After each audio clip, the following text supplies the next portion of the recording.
Good morning, champions. Happy Thursday morning. Coming to you live from the 5 a.m. club where we get up early and we conquer our morning to own our day.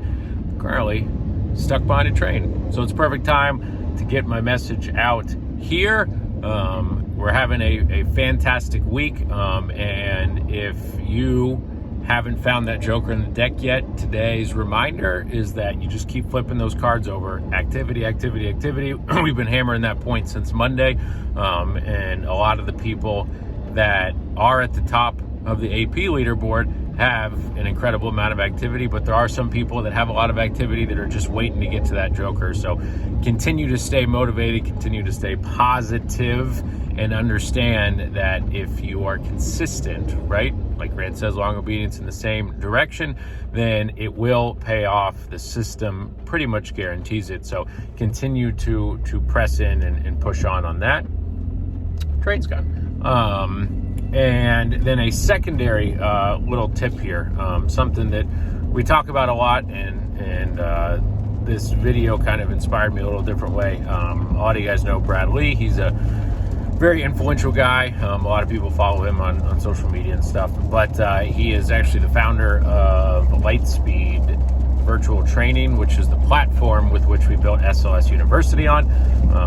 If you've seen Grant on his podcast and some other stuff, but there was a clip from, he's got this thing called Closer School, and he was talking about referrals, and he said, if I were to poll everybody in my audience, how many people have asked for a referral on every sales call, he says, guaranteed nobody would be able to say yes. And he said it's the single biggest thing missing, and we push referrals a lot, and referrals have been down since most people switched to the phones.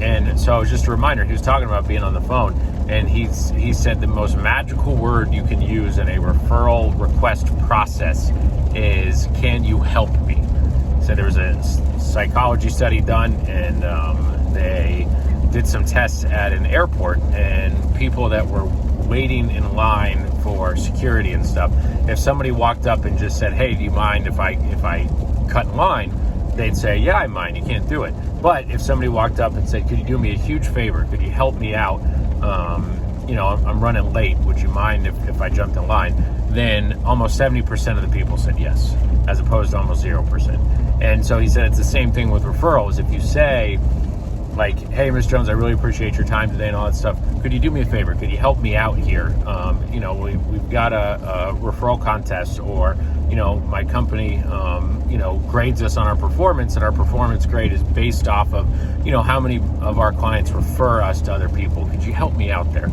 And so he was just talking about the psychology of the word help and how much that will change the perspective of your client to say, man, he was a nice guy, she was a nice lady, and I want to help her out.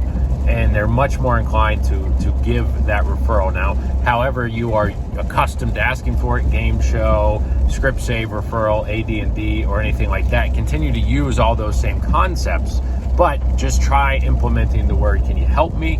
Or some phrase like that will, instill that motivation in them to want to help you, as opposed to just, hey, do you know anybody that needs my assistance? So hopefully that helps some of you guys today, because referrals are the lifeblood of having huge weeks. So aspire to be better today than you were yesterday. Remember, do it every single day. Get 1% better every single day. Let's have a monster Thursday. See you guys all soon. I'm out. Woo!